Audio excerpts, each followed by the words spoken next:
Health Impact Live Digital Health Talks. I'm your host, Megan Antonelli, and I'm here today with Jeffrey Sturman. Jeffrey is the Senior Vice President and Chief Digital Officer at Memorial Healthcare System.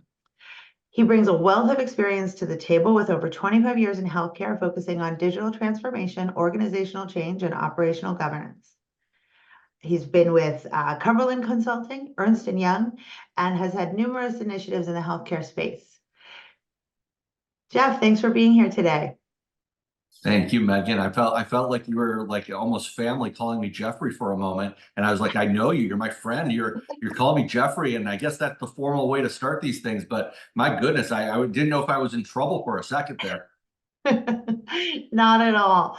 It has been fun to meet you over the last few years. And then, of course, seeing you in person at Vive and HIMSS lately, it's been great. But we've had plenty of chances to talk, but I'm excited to kind of get in depth into what you've been doing at Memorial Healthcare. I know that they've gone through, as many health systems have, a big digital transformation journey. Why don't you tell us a little bit about, what fueled that and, what's been going on there? Yeah, sure. Happy to. And just for context, and hopefully all your great listeners and viewers here know who Memorial Healthcare System is, but not to be confused with anyone else. I'll tell you who they are, maybe as a primer to some of that conversation. So Memorial is the South Broward Hospital District. That means we're in Southeast Florida. 6 great hospitals, including the Joe DiMaggio Children's Hospital, a sizable force within South Florida and certainly within Florida. We think we're the best healthcare system in Florida, and I certainly think that. It is a really wonderful place, rooted in very strong community-based medicine that's moved into academia, and just a great place to be. So what's fueled the digital transformation and really around innovation and thinking differently maybe. So by virtue of who we are, and I think it was important that you know who we are, Memorial Healthcare System is a hospital-based healthcare system by its roots. And so many healthcare systems are, and probably not that different from Memorial. So our bread and butter is hospital-based care. But what's really fueled our thinking around doing things differently, care delivery models, getting out of the hospital is just that. So we know where healthcare is going, and we know what we need to do as an industry and as a healthcare system to transform. Because if we're just going to stay in the hospital-based business, which is a terrific business, it's an absolutely critical and a need for everybody. Hopefully not a lot of people right now, but certainly, we've all been through a very hard last probably 3 or 4 years. So we all know what hospitals have provided. And certainly, heroes is an understatement, but, hospitals are changing and healthcare is changing, and people and consumers are demanding healthcare at a different level and at different places. And we need to think about healthcare from a perspective of a consumer, because hopefully most of the time, and I say this all the time, we're mostly consumers and we're not mostly patients. And I think it's really important that we take that perspective and think about where the delivery of healthcare is going, whether that be at home, whether that be in other ambulatory, out of hospital type settings, post-acute care. And these areas are just going to get bigger and more complicated for the delivery of healthcare, but it also creates an opportunity to really leverage, I think, digital and technology at a different level. And finally, we can say we're not the guys in the bottom of the building or in that back room that no one ever wants to really talk to, but we're actually care delivery resources. We are by the physician, the nurse, the therapist. We are part of that care delivery team, and we are absolutely helping to shape the future of where healthcare is going. So that's been the fuel really for thinking about doing things a little bit differently, thinking about where care is going, leveraging technology, being innovative in our approach, being very, very intentional about consumer experience, which we'll talk more about, I'm quite sure. Yeah. Well, that's interesting, and I'm glad you gave us the context of sort of where Memorial Healthcare is. Being in South Florida, I'm sure you serve a diverse population and also have a children's hospital. So, coming out of the pandemic, or maybe even going into the pandemic, seeing some demographic changes in your region, what were some of the, sort of specific challenges or even the needs of those consumers and patients that you saw that kind of, sort of led you to the path of knowing that digital was going to be the answer and sort of it must have? Yeah, and so I don't think these things will probably be novel. I think, like I said, many healthcare systems have been struggling with the same things and trying to solve, whether that be access, which everyone talks about. So access is a real problem. We need to get smarter and create better capabilities, whether that be through actually geography, so real locations, physical locations, or in my world, create some virtual capabilities to deliver care. And I think that is a real mechanism by which we can, again, shape the future. Primary care.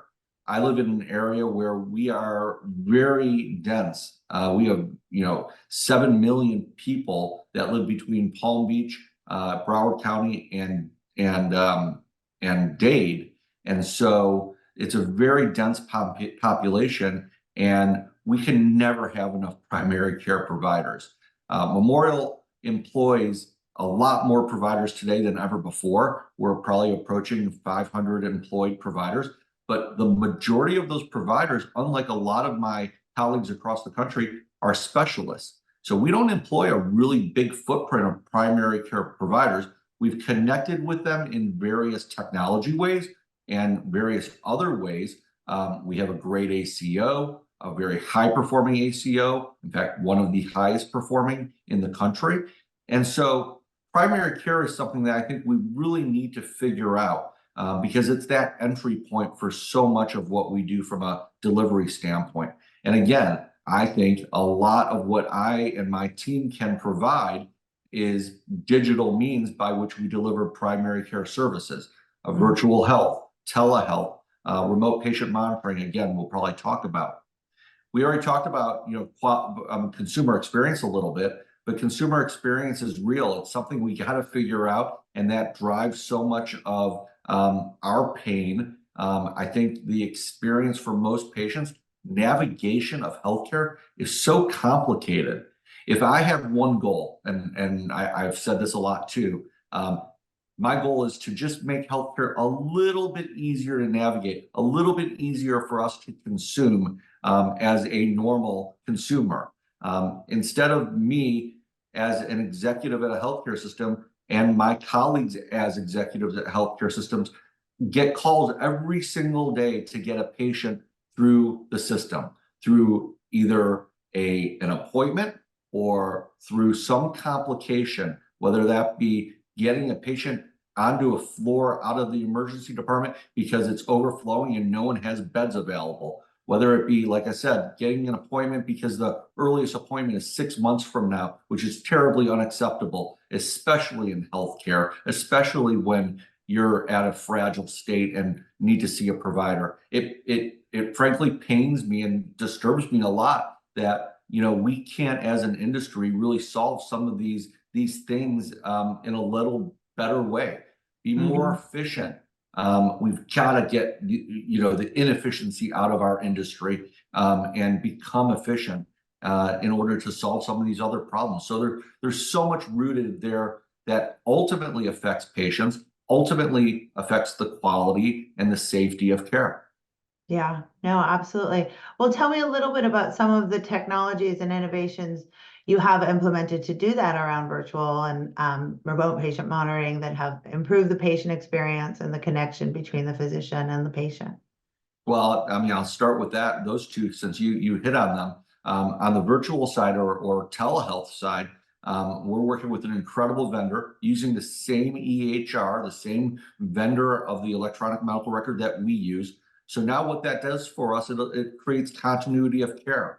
So when a patient on those very off hours is not seeing necessarily one of our employed providers, but has a loved one or even themselves, and they're sick at home and it's midnight and they want to talk to a provider that's connected to Memorial, they may be talking to a provider, and that provider might be actually in Boston or California, but it becomes seamless communication and seamless integration of care because we're all on the same electronic medical record. And so through that very integrated, interoperable sharing of data, it becomes very powerful that we now are not losing that patient. We're not losing their care journey at all. So historically in telehealth, and most telehealth instances don't integrate, are not fully part of your hospital-based electronic medical record.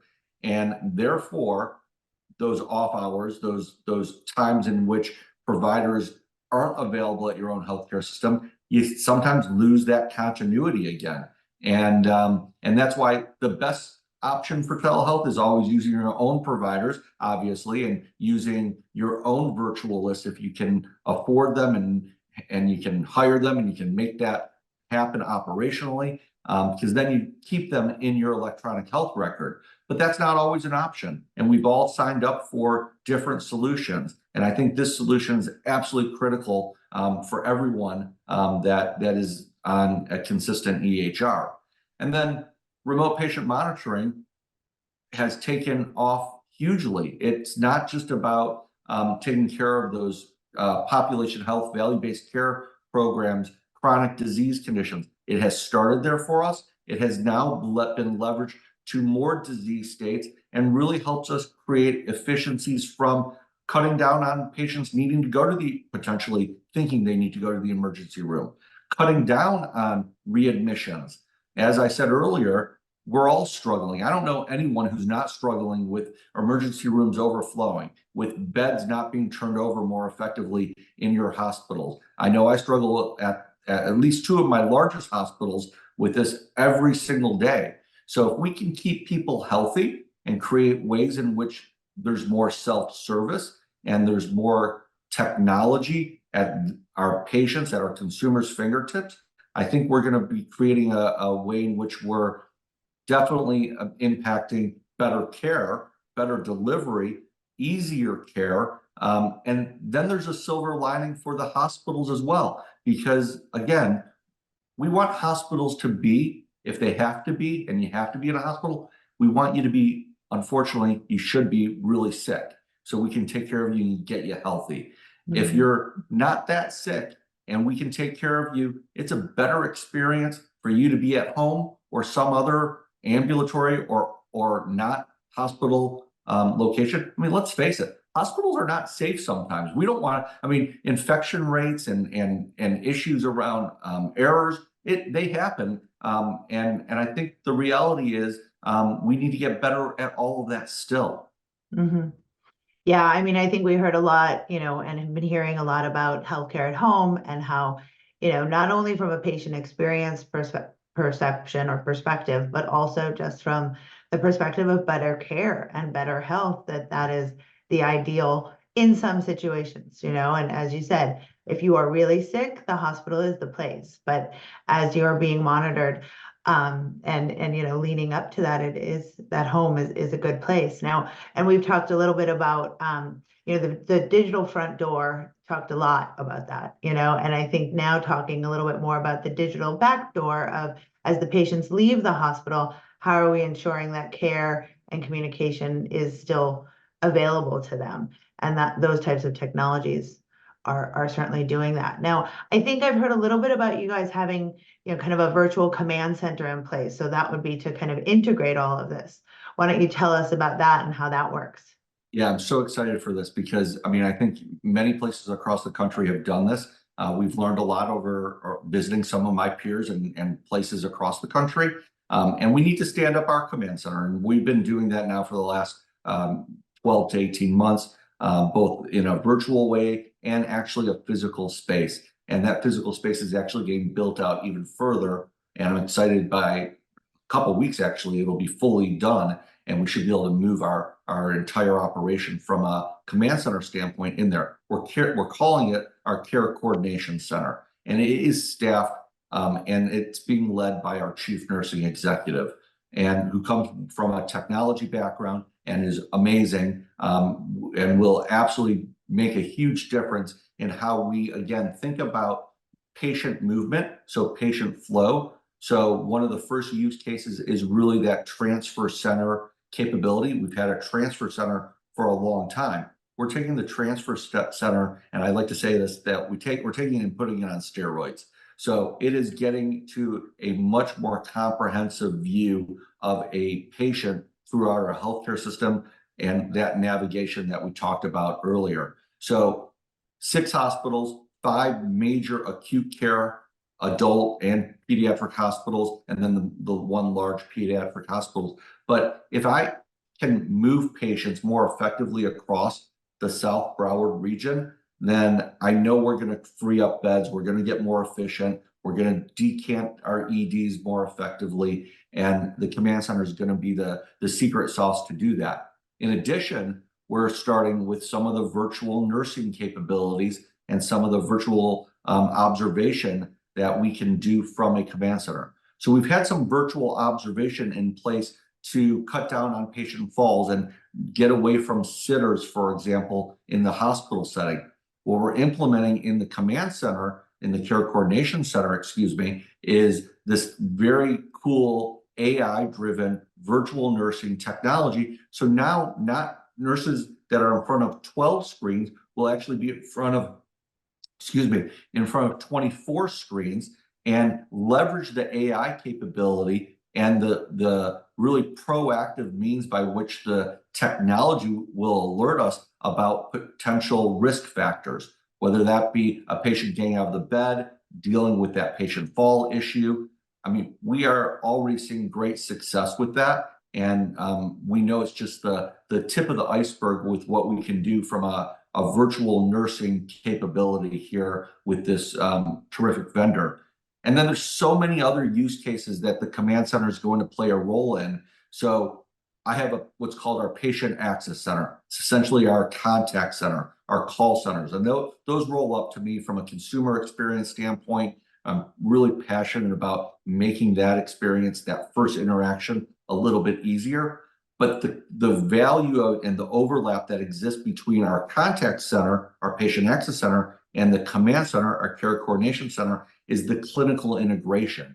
So now we'll be able to actually have two-way conversations with our patients when we need that clinical advice and be real time, as opposed to putting them in the queue, calling them back, being maybe unavailable for a day or two, again, at a really fragile time for these patients when they're calling our call centers or interacting with us, better yet, even through other mechanisms, other omni-channel, multi-channel ways like chatting, chatbot, bots in general, that we think will be a real differentiator for the way in which we engage and talk to our consumers, our patients. And that, to me, is something that has been sorely missing in our industry for a while now. And I'm really excited because we've already done this to some degree with our patient access center. But when we stand up the command center with those clinical resources, we'll have that huge overlap integration.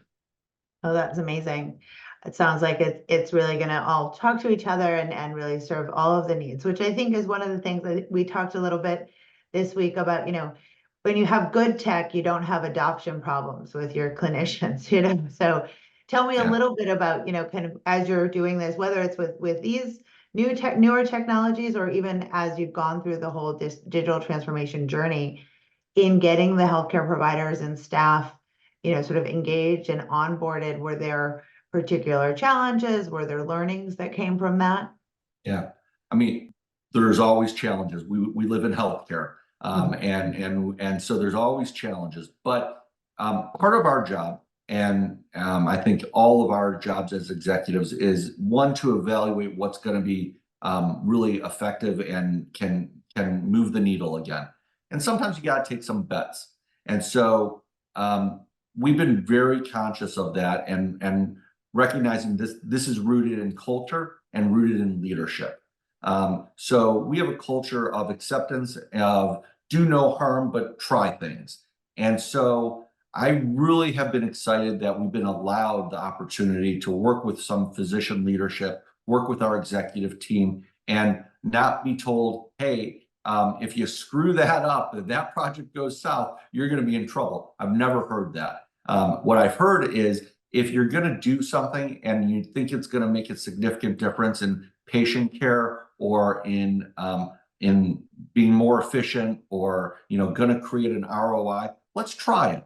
And so, yes, we've had challenges because sometimes priorities are always a challenge, and figuring out where you put your money and your resources and your time and energy. Obviously, we have, as an industry, a huge capital appetite, and we can't do everything we always want to do because it's just not feasible. So you have to have plans, and you have to plan accordingly, and you have to create buy-in, and you have to have support, and you have to really identify those champions and those leaders that are going to stand by you. And part of that job is a sales job.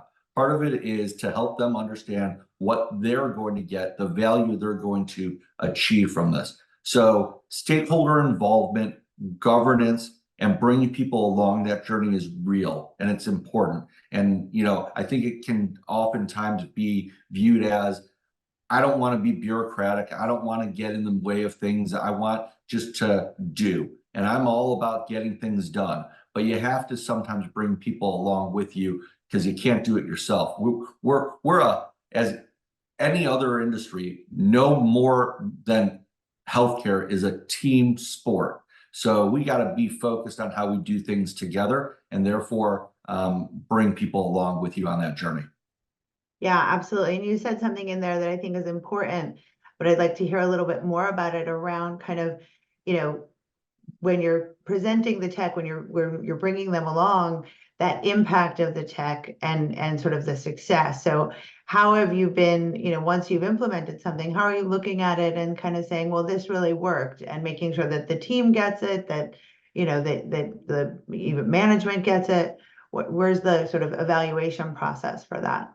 It's a great question, Megan. And I think from our perspective, we look at this from a variety of ways and reasons. So if there's value to be achieved that we can see clinical outcomes, that's always what we're striving for. So outcomes mean something, and we measure and we look at data. In fact, we look at data today more than we ever have. And I'm so proud of Memorial by taking this journey of being very data focused, because data tells the story, and it's just factual.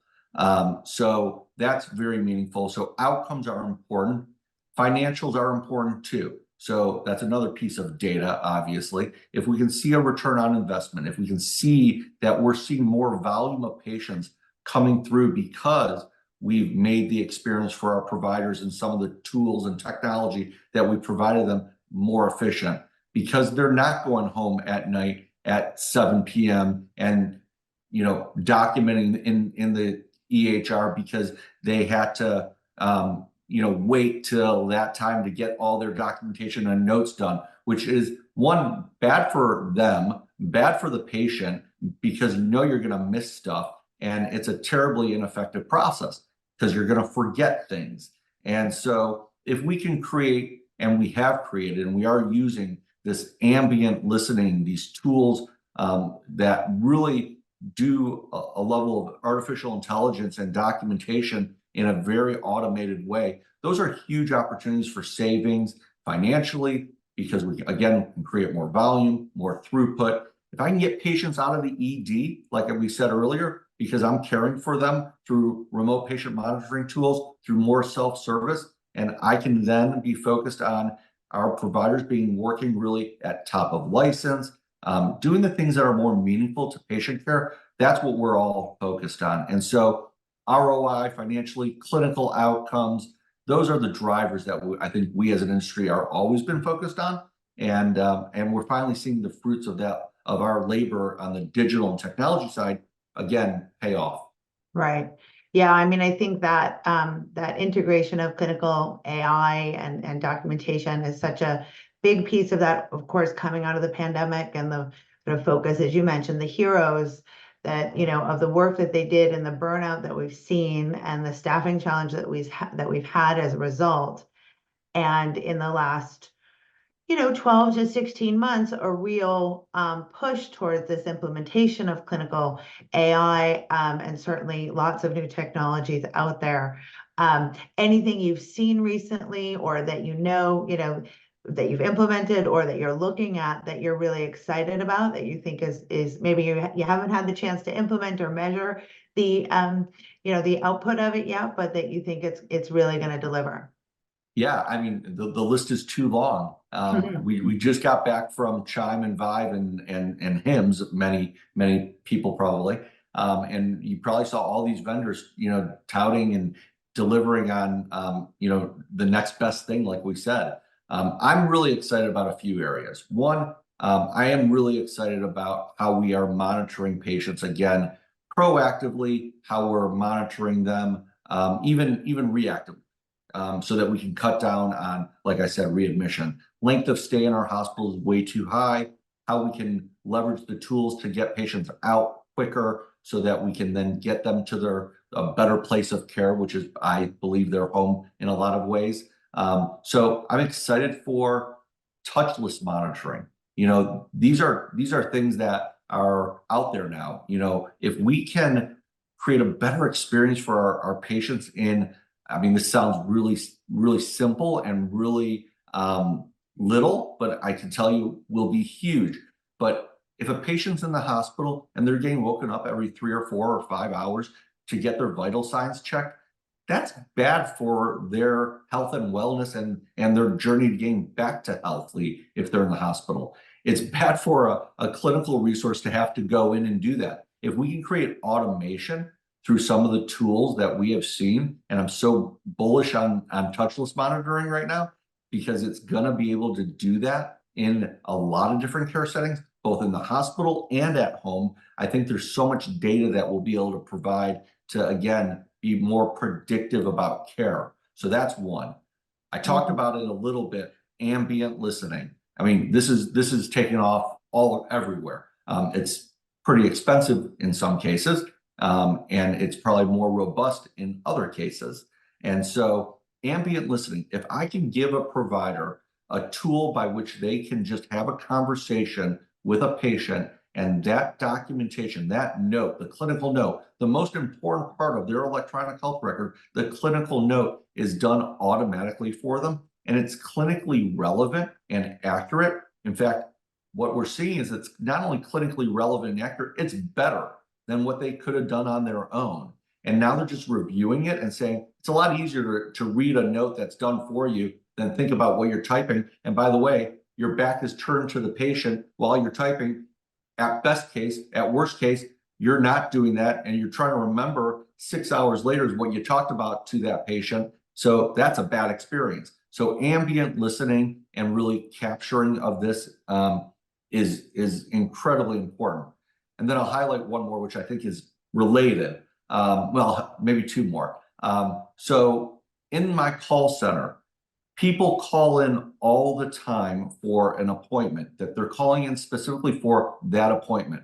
But we know so much more about the patient when they call, not just the particular appointment they might need, but rather be more predictive and proactive in helping them get out in front of things that maybe they weren't thinking about. Whether that be someone calling in, like my mother for her annual mammography, or whether it might be my dad, because I wasn't going to talk about me, who might need his colonoscopy again. And so, you want to be, again, helpful to our patients, and again, get out in front of disease. And I think if we can be predictive and proactive, that's terrific. And the last one I'll highlight, because I think it's awesome, and we've seen it all over the place in different imaging, radiology tools, but it's so cool with regard to really, again, so many times you come in for an appointment, you get this imaging study done, and there's some secondary diagnosis that gets buried in the medical record. If we can get out in front of some of those secondary diagnoses and make sure the patient is followed up on, which oftentimes never happens. And I know we will save life. I know, we're doing this on a couple of different clinical scenarios, but that's the type of stuff that I want to foster and feed up to our providers, and to our patients so that we're getting out in front of this. And there's probably so many more that I could talk about, Megan, but you're going to cut me off because your listeners are going to get bored. But there's so many great things that I think we as an industry can be tackling and doing it together. Yeah, well, I think that's really exciting, and I think it is. For a long time in healthcare, we've said, "Oh, it moves so slowly." We're risk adverse. We can't implement, and I think since the pandemic, we're seeing things change quickly. We're seeing technologies come into play fast, and we're seeing positive outcomes and impact. And as you said, I think that collaboration and that ability to kind of integrate all these systems, but kind of bringing IT and the technology to be at the same level, of giving that clinical care is really the promise, right? That's the promise we've all been talking about with the digital transformation. Absolutely. Well, thank you so much for joining me today, Jeff. It was a pleasure, and I look forward to seeing you at another Health Impact event soon. Thank you, Megan. Thank you so much. Absolutely. Natera's contactless FDA-cleared remote patient monitoring solution safely transforms patient care by monitoring vital signs and behavioral parameters without camera or microphone. The technology continuously monitors patients 24/7, uploading data virtually and automatically to capture vital signs and trending data based on pertinent findings at all times. Deteriorations and exacerbations may be detected early to allow for timely intervention. Natera's contactless sensor safely detects microskin displacements when patient breathes and as the heart beats. The collected data is sent to a HIPAA-compliant cloud, where it is computed into vital signs and displayed on a convenient dashboard, where the patient's data can be viewed by the telemedicine provider's clinician. The clinician receives notifications based on mutually set parameters and communicates with your point of contact as needed.